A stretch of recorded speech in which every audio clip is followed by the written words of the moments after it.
we're going to talk about everything you need to know about Anthurium Clarinervium.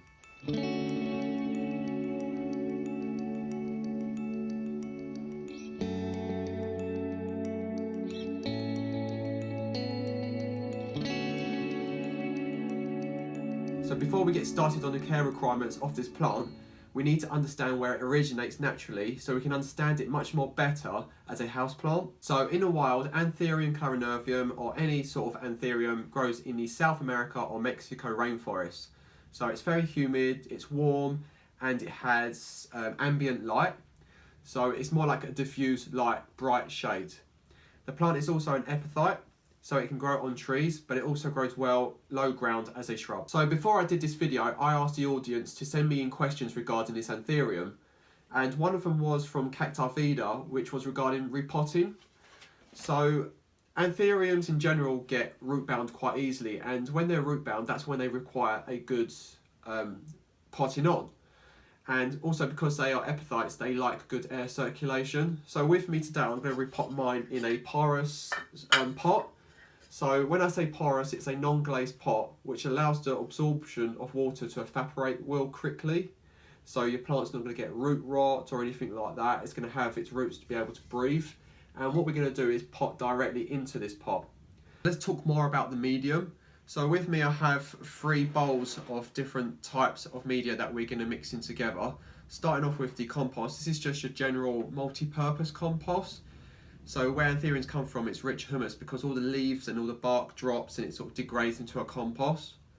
The next one we have, because they are epiphytes, they grow on tree barks. So we've got some bark here to add a bit of volume to the compost. And then most importantly, perlite, which is like processed volcanic rock, which is quite easily crushed into a dust. What this does, when you mix it in, it absorbs any excess water, and it also allows the roots to sort of thrive in oxygenated soil. So that's really going to help with drainage as well. Here's just a close-up image of the media that I'm going to use that I just mixed up. You see the compost, the perlite, and also some pieces of bark there. This is a good compost mix for your anthurium. Here's a close-up view of the fibrous roots. Really thick, quite succulent type roots. And you can see why they don't require that much watering, because the roots are totally hydrated. And we're now going to pot our anthurium in place. And we're just going to go around, take our time and fill this to make sure it's evenly spreaded out.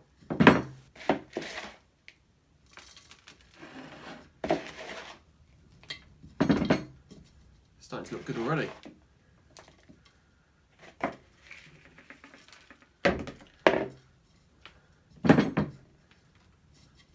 I have another question here. This is from Lisa Lou, and she says, Arif, why are some of my leaves going brown and crispy? They take so long to grow. So Lisa, I'm assuming you mean the new leaves that are sprouting out. This is quite common as a house plant. Basically what happened is you're not getting enough humidity in the air. It needs 50%, between 40 and 50%, and I think on average it's about 20% in the household. So you need to get yourself a humidifier. So this here is where my anthurium sits. Sometimes it sits on this shelf, but I've just got it here so I can just show you the kind of humidity it receives. It receives humidity from this electronic humidifier which I got from eBay, and it has a really cool LED light, so at night time it sets a really nice mood. And you can have it on different levels. I've got it on max purely because it creates this really cool disco looking smoke machine. And what this does, it stops water settling on the leaves. It just creates humidity in the air. So it's really cool. You put your hand there, you don't feel wet or nothing. It just feels really cool and hydrated. Another thing to point out is the new growth of the leaves. They are very fragile. They're almost like sugar paper. They tear so easily. So just try to avoid touching them. And when they do grow, they harden off and they get really tough, velvety kind of leaves to them. Another thing could be over-fertilising, which is going to be the next question of this topic about fertilise. Maybe too much fertilising could contribute to the heavy salt levels in the soil. So it's causing root burning, and And it also could be that you have a pest problem, so check the roots. I'm pretty sure the roots are fine. It could be your air quality issue. So just raise the humidity up a little bit and avoid spraying the leaves. You only want to do that when you're cleaning the leaves.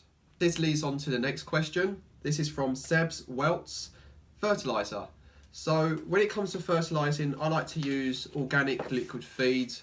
I try to avoid granule or synthetic kind of feeds, which are quite heavy in salts if you overuse them. And because they're synthetics, they're allowed to put in a lot of the NPK, which are your components for root, green, and sort of nutrient uptakes. So with me, I use Baby Bio. This is a concentrated liquid feed. I'm not sure if it is a organic feed, but it seems to be working just fine for sort of small foliage plants like this one here. So with the NPK, so you've got N for nitrogen, P is for phosphorus, and K is for potassium. So this one has a ratio of nitrogen at 10.6, which is essential for green growth, which is great because this is a foliage plant. 1.9 for phosphorus, which is for root development and nutrient uptake. And then we have 1.4, which is the lowest one, and that is for potassium, which is basically potash for flower formation. Now, anthuriums do get flowers, but for Clarinervium, it's not favoured for its flowers, it's more favoured for its foliage. The flowers are quite tall and spindly and there's nothing much to them, but I like to leave mine if it eventually does decide to flower.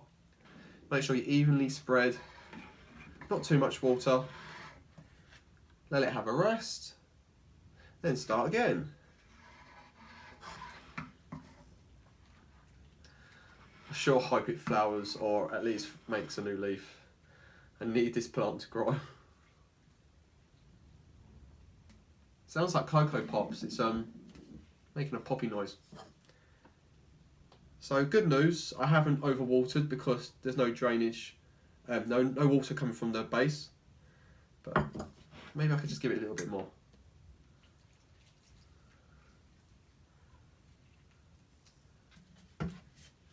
So with anthuriums, there you go, starting to drain at the bottom. So with anthuriums, they don't need that much water, they like it on the much drier side. You'll probably kill your plant by overwatering, and try not to over fertilise. I fertilise my house plants from April all the way to September the latest, and I do this about once a month. I don't over fertilise, that is the key killer really. A final last question, and this is from Dominic Spurker, and he says, is it a sweet dream or a beautiful nightmare plant? Very funny. Okay, I would say it's a sweet dream, purely because I've never had a problem with it. I have a humidifier, which gives me that electronic kind of fine mist. And, you know, if you're someone that doesn't water your plants regularly, which I kind of do, but there's plenty of people out there that don't have that time to water their plants, this plant's going to do well for you because it likes it on the drier side. It's a non-fussy plant. As far as a beautiful nightmare, I think it just hasn't been any active, so meaning it hasn't created any flower or new leaf. So having repotted it, I'm hoping this is now going to work and it will be a sweet dream forever. Thank you so much for tuning in on this video regarding Anthurium Clarinervium. Hopefully I've answered everyone's questions regarding the care requirements as this plant as a house plant. It's very difficult when you get these plants because they got everything they need in their natural environment, from humidity levels to rain to good air circulations and all those beneficial microbes that help with the soil development.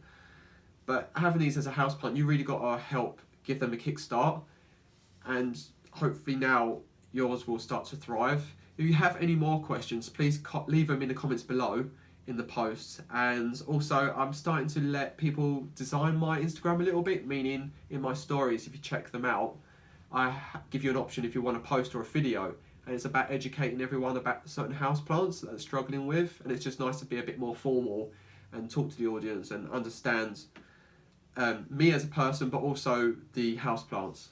So thank you so much, and I'll see you again.